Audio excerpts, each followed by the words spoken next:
Hello, and welcome to my channel. So today we're going to do a little something different, do something a little different. I want to tell you a ghost story. So this story is my own experience. It is not something I have heard from elsewhere. I have quite a few ghost stories, experiences, all that kind of stuff. So I would like to share them. All right. So to begin my story, I'm going to give you a little bit of a background. Okay. When I was a kid, we lived in this house in a small town. It was actually quite a large house. It was up on a hill, and I don't visit very often, but when I was a kid, the house was white. Okay. And it had a detached garage. This house is no longer white, but I'm still going to call it the White House just because my siblings and I still do. Anyways, so back to this house. When I was around 6 and 8 when we lived there, I can't remember exactly, but it was a very interesting house to live in because, well, it was haunted. And I feel like every house that we ever lived in was haunted because I think we were more haunted. Does that make sense?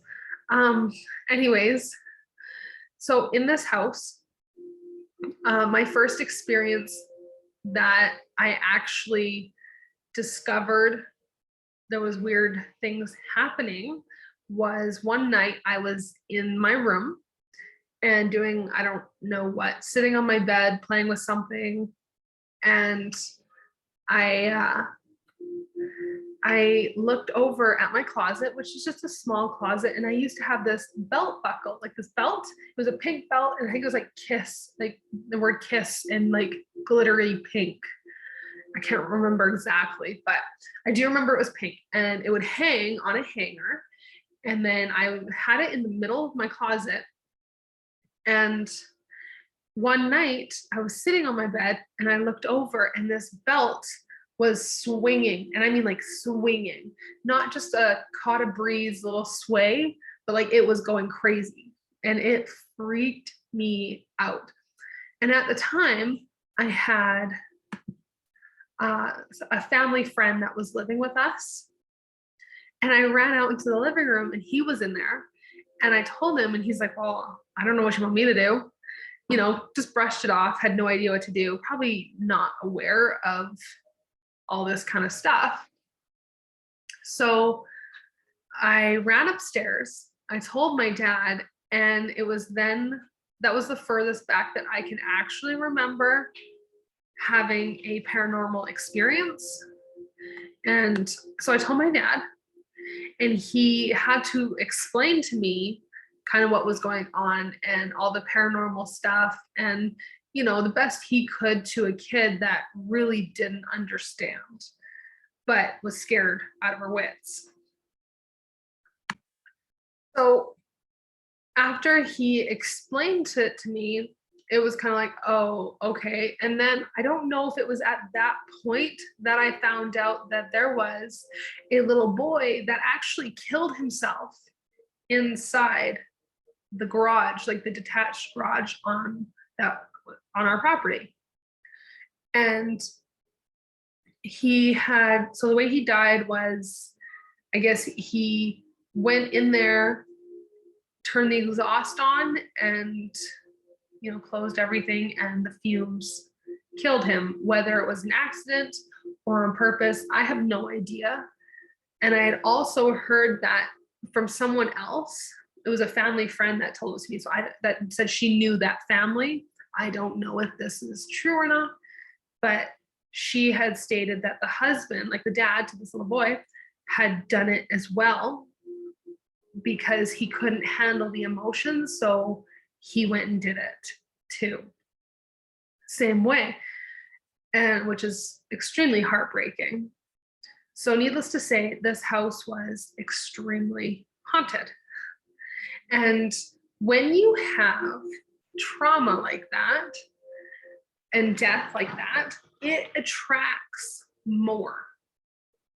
So things were always being attracted to this. Plus, I have gifts, like where I have always seen dead people. I'm a channeler, a healer, all that kind of stuff.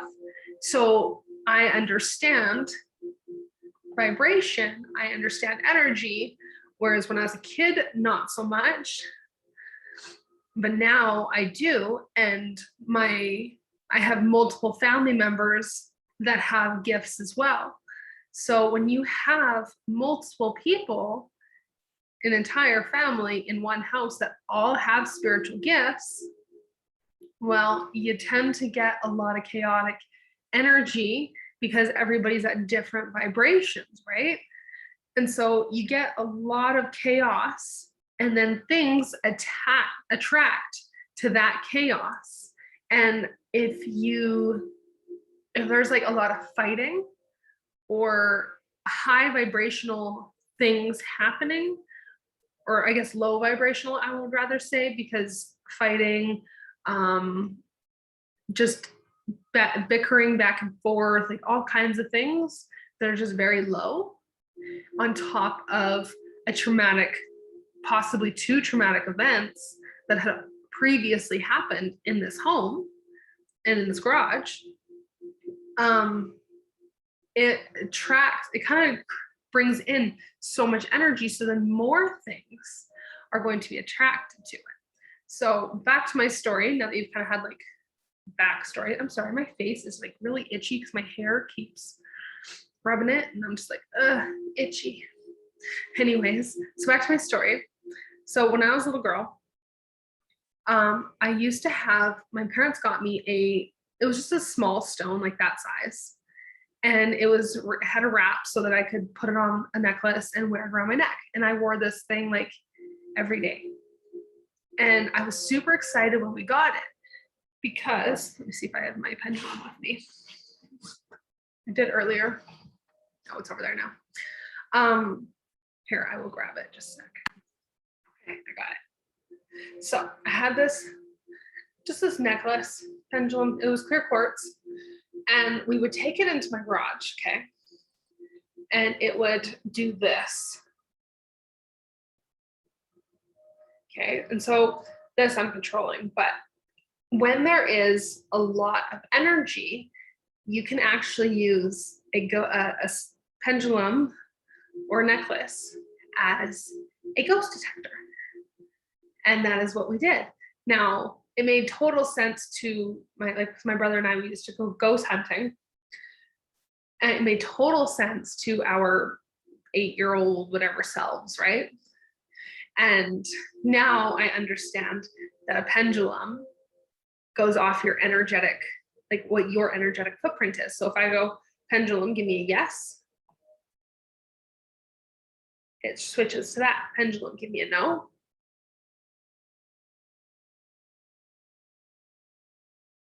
It switches to that. And it doesn't matter which one I use, I always get the same energetic footprint. Because I always get the same answer, right? Because that's my energetic footprint. My yes and no go that way and that way. So we used to take it into this garage and it would spin and spin and spin. And we would try and hunt down ghosts and see if we could see anything. And a lot of the times we actually really never seen this ghost. Not that I can remember. I have a lot of memories blocked out from this house. I think just because it was so traumatic. So I think this was one of the least traumatic things that actually happened, was just us looking around for this ghost. And so anyways, at that time, we actually had a dog. It was a border collie. She was a farm dog. And she just was a really crappy farm dog, I guess. So a friend of my dad's gave her to us. And so she was not an inside dog. She was an outside dog, and she was chained up at the back of this garage. And she had her long leash, could go wherever. And we had this cutout so that she could get in and out of the garage. And there was no way she was staying in that garage. Like, no way. That dog would rather, because animals are very sensitive to the paranormal. So she would rather sleep outside in the cold, in the snow even, than sleep in this garage. So I remember if we were in there with her, she was okay. But if it was just her, she wouldn't. She would sleep outside. There's not a chance she would sleep in that garage. And I remember she would freak out and just sit there and bark like crazy at nothing. We would look and there would be nothing there. And then there was this one time we came home and the garage door was open. So we closed it, thought nothing of it. And then it happened again and again, and it just kept happening. So we thought maybe someone in the neighborhood has the same button, because we always used a button to open it. And, so whatever, we would have to get like a new one or something like that. And it just kept happening. And then we would close it, and then it would right then and there open right back up again. And so we would close it, and it would do this continuously. So we finally unplugged it like from the ceiling so that the whole motor couldn't run. And it happened again and again.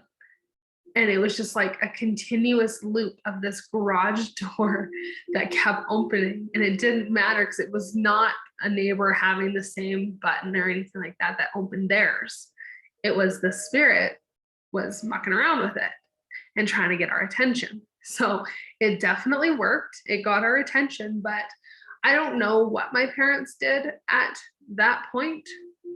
I just know, like, us as kids, we couldn't really do anything because we didn't know anything, right?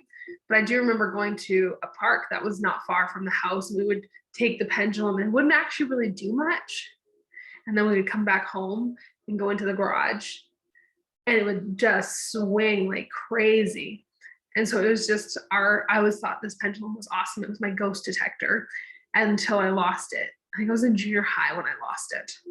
And I searched the entire school for this thing. And the lovely thing about crystals are when they're no longer meant for you, they will disappear. When they're meant for you, they will stay, they'll just be there, or a random crystal will show up. But this crystal just up and disappeared on me, and didn't matter how much I searched, it was gone. So there went my ghost detector.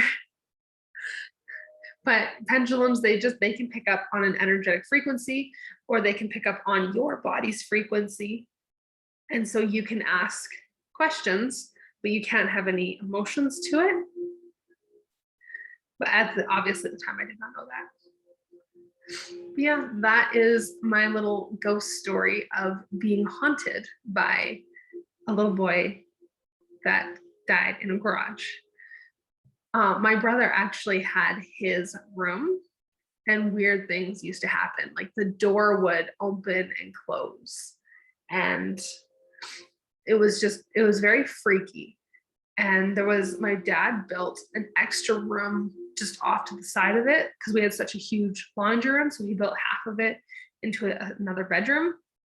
And I think my younger siblings, I don't think my brother could actually sleep in there. I think it freaked him out quite a lot, because it was right next to, and when you renovate, so my dad loves to renovate. And when you renovate something, it actually disrupts the energy to a house or wherever you are. So if you find, if you're in a place that had a lot of spiritual, traumatic events, and so now it's haunted, you will actually disrupt the energy by renovating. And I do actually have another story, because I've lived in a lot of houses, because my dad likes to renovate and then we move. I don't know. But I have more stories about another home that I lived in, that after my dad renovated, how much stuff started to stir up, that I'll have to share with you next time. If you want to hear more, hit that subscribe button, like this video, and I will see you in the next video. All right. Goodbye.